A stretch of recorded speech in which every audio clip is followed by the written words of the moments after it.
Nike sure knows how to make some good-looking trail shoes, right? The Nike Zoom Terra Kiger 8 is the latest in a long lineage of trail shoes that has slowly evolved over time from its original form and doesn't stray too far from the 7th version. I think a lot of people will like this shoe if the Kiger has worked for them in the past. Now, really, the major differences in this version are pretty minor. A new breathable mesh covers the upper, allowing for a lot more airflow, perfect for hot, dry days on the trail. The laces feature a couple additional connection points, and the heel pull tab straightens itself out.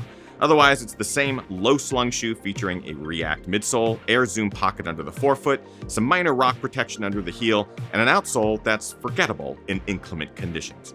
There's a lot of sameness with the 8 that many will find familiar. The shoe looks as good as ever, and honestly, I may consider this the best Kiger yet.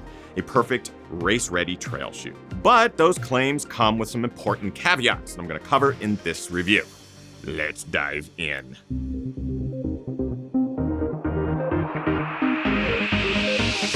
Ginger Runner. What is up, everybody? Ethan Newberry, the Ginger Runner, here for another Ginger Runner review. Today, we're going to be talking about a trail shoe from Nike that you might find familiar from our trail tested video that we released about a month ago. This is the Nike Zoom Terra Kiger 8. It's honestly kind of wild to think back that there were 7 previous versions of this shoe.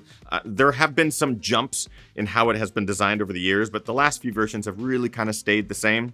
This is no different, but we're going to talk about a bunch of important stuff in today's review. Before we do, a couple of things. All of the GR merch is currently on sale if you use code SUMMER15 over at DFTBA. There's a link in the description. You can get the long sleeve, the hoodie, the beanie, all of our stuff, 15% off. So definitely go check it out. It's great gear. And second, I have to point out that the Terra Kiger 8 was provided for review by Nike. I'm under no obligation to say anything positive or negative about the shoe. I am not financially compensated in any way for anything that I say in this video. All opinions are my own. No one has to approve this video or anything like that. You're the first to see it. So let's give ourselves a pat on the back. Pat, pat, pat. And move on. We're going to talk about the things I like and dislike about the Terra Kiger 8, starting as always with the things that I like. Same, but better.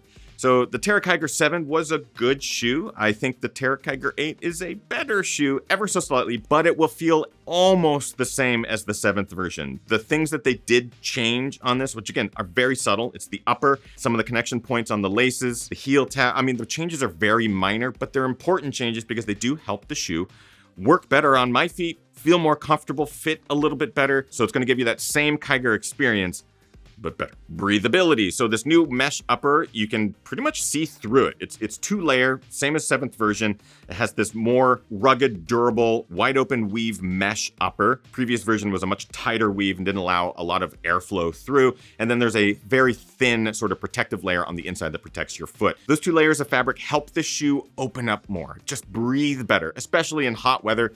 We're in the middle of a heat wave right here in the Northwest, so I actually am welcoming the fact that these shoes can open up a bit more. And, you know, it's not super stretchy, but for some reason, I feel like the midfoot and forefoot fit better in the Terra Kiger 8. I just get a better experience underfoot and on my foot. So that breathability, that mesh upper, it's a welcome change. React midsole and air zoom. So this is, again, a carryover from the previous version. I really like it. I think what I'm finding in this shoe is that it's more comfortable underfoot than I remember with the 7th version. Really, there's not any changes underfoot.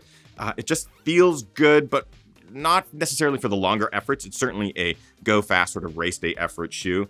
But I'm really enjoying that React midsole. I love this thing. It's nice and comfortable, and I've been wearing it a lot more than I thought I would compared to how much I wore the 7. And finally, the looks. I dig what Nike does with their trail shoes and road shoes. I think they just make some of the best looking shoes in the business. Every other shoe manufacturer is most likely taking note, trying to poach their designers. I don't know. But really, I love the look of this one. And especially this red, blue, sort of like off gray. It's just good. It's fun. I'm here for it. That being said, it's not all otter pops and ice cold rattlers at a hot hitting Mariners game. There are a couple of things that I dislike about the Terra Kiger 8. Let's get to those now. Traction. So this is a carryover dislike from probably most of the Nike trail offerings I've had in the past that I've reviewed on this channel. The outsole, just the compound of the rubber, it's not great in wet conditions, wet rocks, wet roots, all that stuff. It just doesn't really want to grip quite as well as I would hope. It's not a sticky rubber. It's certainly hydrophobic, so it wants to slide and it doesn't really want to connect with water or moist surfaces. And the lug design, the shape, not super aggressive, not super deep. I will say the traction is great on dry surfaces, so you won't have a ton of issues unless you're going on like a super loose descent. It's really where you're running in conditions outside of a sunny day that this traction sucks. And the ankle collar. So the ankle collar is very similar to the 7. Some of the overlay materials and the stitching is a bit different, but the inside ankle collar is pretty much the same. You have a little extra padding along the collar, then you've got this sort of ridge edge. It does allow a bit of lockdown, which is good. However, there is a gap around some of that ankle that does allow debris to get into the shoe. So I had that happen a couple of times, especially now that it's dry, and that's really where I'm running with this shoe is in dry conditions. Sand, dirt, small pebbles and stuff kind of want to sit in that gap, and then it'll eventually fall into the shoe. It's not a huge issue, but now with the different way that they're lacing up, you don't have any connection points for gaiters, so you don't have any sort of protection to keep the debris out. So it's a problem, gotta point it out. But that's kind of it for the dislikes with this shoe. So let's get a bit more specific in our breakdown where we talk about 5 criteria: build quality, comfort, fit, price, and look. Starting with build quality. I think the build quality is improved slightly over the 7. This new mesh is very durable, a wide open weave, so it is going to give you a lot more breathability. That React, the air, all of it is really quite good. And this shoe is holding up a lot better than I anticipated. Yeah, build quality is actually pretty damn good. Comfort, it is a comfortable shoe. However, it is not necessarily my pick for long distances or efforts, especially around training. So if you're looking for a race day shoe in that trail 10K or trail half marathon, this is a fantastic shoe. And I think some of you who do prefer a lower stack and a more minimal ride, you'd really get a kick out of this shoe for those longer efforts. So I think it is capable of going longer. Me, I tend to like it for that sort of lower middle distance trail offering. Tempo day, race day. Fit. I'm getting a good lockdown across the midfoot. I'm getting some great room in the toe box, better than I would expect. The ankle collar holds my foot in while allowing a little bit of debris to get in there. Price. So this is kind of cool. This shoe is on sale right now. This color of this shoe is on sale, which is crazy. 99 bucks.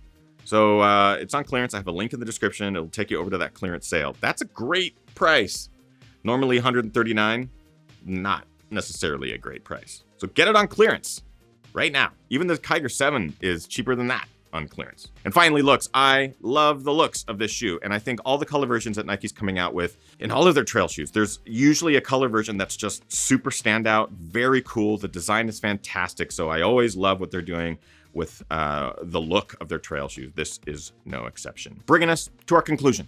So the Nike Terra Kiger 8 is definitely my favorite Kiger yet. I think it does what it is designed to do well. It performs well. It looks great. It's fast, it's nimble, provides enough protection underfoot, and will work at a variety of distances in specifically dry conditions. But with the ongoing traction issues, I can't help but compare this shoe to other Nike offerings like the Pegasus Trail 4, which is coming in a new trail tested and review on this channel soon, the upcoming Zagama, and the new Ultrafly, which is coming next year as well. So it kind of makes me wonder, is this that shoe that I'm going to want to grab for race day, or are there other offerings that might do better? And then I go right back to the fact that this thing is on sale right now for 99 bucks, and I go, yeah, that's actually a pretty damn good deal. Bringing us to our ultimate criteria, is the Zoom Terra Kiger 8 a buy, try, or a why? At 99 bucks, this color, I'm saying buy. Solid. I think this is a good shoe to include in your rotation just for fun, especially this summer at that price point. The other color versions at 139 bucks, I think at that price point, there are going to be other things that I would probably choose over the Terra Kiger 8. But man, 99 bucks, can't beat it. And that, my friends, is it for today's review. What do you guys think of the Terra Kiger? I know that many of you have been running in this shoe through multiple versions over the years. So now with the 8, is this a shoe that you are going to snag? Are you going to stick with the 7? Are you going to grab the 7 on sale? Let me know in the comments of this video. And that is it for today's review. If you liked it, make sure you like, favorite, subscribe to the channel, click the notification bell, do all that good stuff, social media links, and at the bottom there, the GR crew. So this is my big pitch. If you would like to help support the channel while simultaneously getting access to an amazing community of runners from around the world, we have athletes of all abilities, all levels, who are all going through the same things that you're going through. There's a Discord server. There's a great level of communication amongst everybody. It is a wonderful community. We do daily live streams. We bring everyone together as well. So consider joining the GR crew if you have not already. Or if it's been a while, you were part of the crew, maybe you left for any variety of reasons and you want to come back, now is a great time. We've got a bunch of film projects coming up, a little behind the scenes look, new album coming. It's just a lot of fun. So consider jumping back in. That's it, everyone. We hope you are getting out there, training hard, racing harder, and partying the hardest. I know I am. Have a great summer, everybody. And grab that stuff, 15% off, summer 15, link do what you gotta do. See you guys. Bye-bye.